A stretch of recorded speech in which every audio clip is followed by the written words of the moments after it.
ৰাস্তাটো ভাল কৰা হত বাঁহৰ দাম লৈও আকৌ গল্লা কাজিয়া কৰিছে কৰ্মচাৰী যিকেইটা মানুহ লগাইছে তাক দিছে 400 টকাকৈ হাজিৰা কৰ্মচাৰীয়ে বৰষুণত তিতাৰ পিছতো কৰ্মচাৰীক পইচাৰ কাৰণে এই ৰাস্তাটো ছিগিবলৈ পালে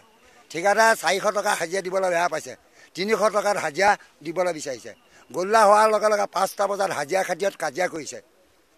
দিনভৰ ৰাতিপুৱা 6টা বজাৰ পৰা গল্লা 6টা বজালৈকে কাম কৰিছে ঠিকাদাৰসকলে কংলবাৰীত চাহ পৰঠা মাংস মদ খাই ইয়াত টহল দি আহিছে তাত গৈ চুইচ গেট বন্ধ কৰিছে 1 ঘণ্টা খুলি দিলে 1 ঘণ্টা পিছত গৈ পেলাই আকৌ সেইকেইটা মানুহে বন্ধ কৰি থৈ আহিছেগৈ ফিচাৰী মেনেজাৰসকলৰ লগত কথা এটা পইচা দিব ফিচাৰী মাৰিলে ডাঙৰ মাছ খুৱাবগৈ সেইসকলক পানী হ'ব ফিচাৰী মাছ গুচি যাব সেইটোৱে বহুত টকা গ'ল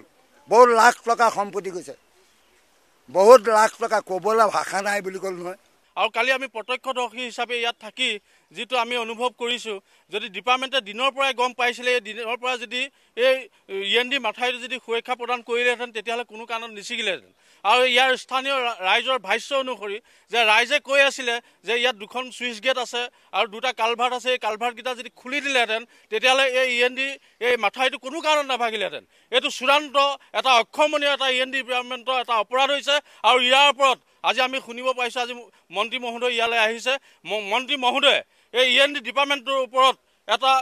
তদন্ত কৰিবৰ কাৰণে আমি ছাত্ৰ সন্থাই দাবী জনাইছোঁ আৰু যিসমূহ পৰিয়াল গৃহহীন ভূমিহীন হ'ল সেই পৰিয়ালসমূহক অনতিপলমে জিলা প্ৰশাসন আৰু অসম চৰকাৰে তেখেতসকলক স্থানান্তৰ কৰি এটা পুনৰ নিৰ্মাণ ঘৰ কৰি তেখেতসকলক থাকিবৰ কাৰণে এটা ব্যৱস্থা কৰিবৰ কাৰণে আমি দাবী জনাইছোঁ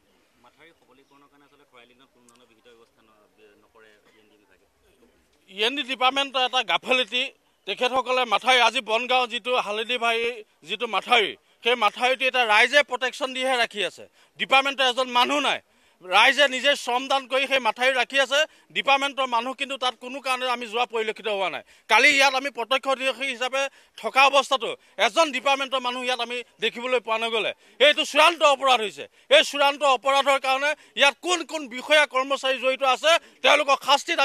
শাস্তি দিবৰ কাৰণে আমি ছাত্ৰ সন্থাই দাবী জনাইছোঁ